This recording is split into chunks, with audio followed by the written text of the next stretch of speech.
presentation was cut short. We have specifically asked, and we've had subcommittees of the CAC request topics on vision therapy, for example, to get people that are not SELPA employees to conduct the presentation at no cost to the SELPA. And those requests were simply ignored and have been ignored for years. So I think a presentation on how the community specifically is getting the flyers and what steps SELPA is taking, because really it should be a SELPA function. It shouldn't be diverted to the districts. It's a SELPA presentation. It's a community advisory committee of the SELPA as mandated by the education code. So the burden should be placed back on the district once again. Then what the heck is the SELPA doing? Thank you. Martina Ortega.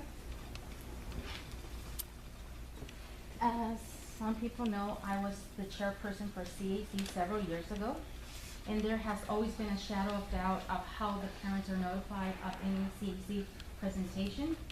I was told that thousands of flyers are mailed out to special education parents and that the workability students are the ones stuffing the envelopes. To date, I have yet to receive any notification of any presentation from CAC. I would like to see in the future agenda items of how parents are notified. And of course, I don't blame you, Dr. Alexander or Callie, that I don't get notified, because this is a CAC function, and like I said, us parents are never notified. The only reason they know to show up is because we text message them, we email them. Thank you.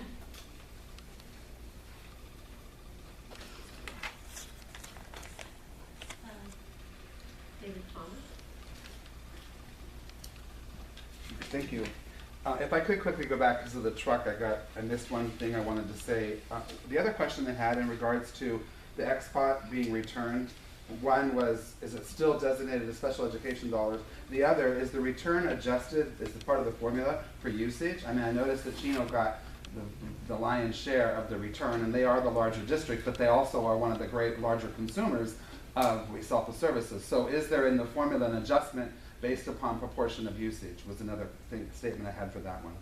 In regards to a future agenda item, I would like you guys to talk about the time.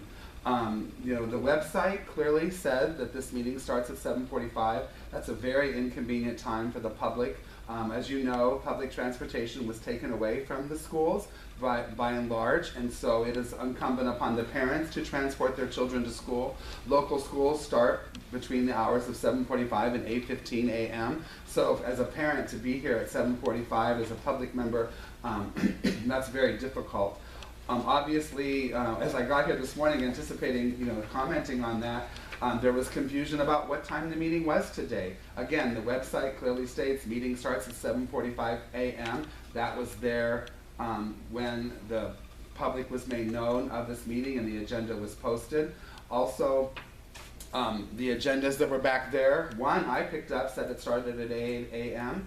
Others said it started at 8:30. So even what was printed here had miscommunication, and then we started after 8:30. So clearly, because there wasn't a quorum by 8:30, it's not even a good time for you guys. So I would suggest that this be a future agenda item to talk about what time is actually beneficial for both you and the public to be here to participate in that meeting. Thank you. Carmen Torres. Good morning. I'm going to go kind of piggyback on David Palmer's and Martina Ortega's. As a parent, I'm beginning to be more active, more informed. I know about this meetings and any other meetings that you guys held because I get texts by Martina Ortega. Otherwise, I wouldn't know. The CSC training, I was told by Martina. I never got a flyer from my child. I know middle school is different, and kids sometimes lose packets, so no blaming nobody, because my kid could have just left it on the table. But it would be nice to get an email. I have put in my email, if I could please be added to the email list and be told. I had an issue with the time. I got here at 7:43. I was scheduled to work at 7:10. I had to have somebody work for me an hour. and then lose that 1 hour pay to be here because on the website it said 7:45. Scheduled to work at 10:45 because of the meeting being held. I already scheduled somebody else to cover my shift for another hour and a half.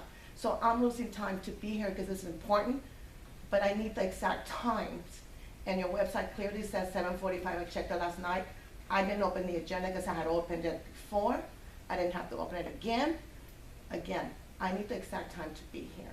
As a parent, I can't be losing time from work or having to juggle my day last minute for something that could have been taken care of previously.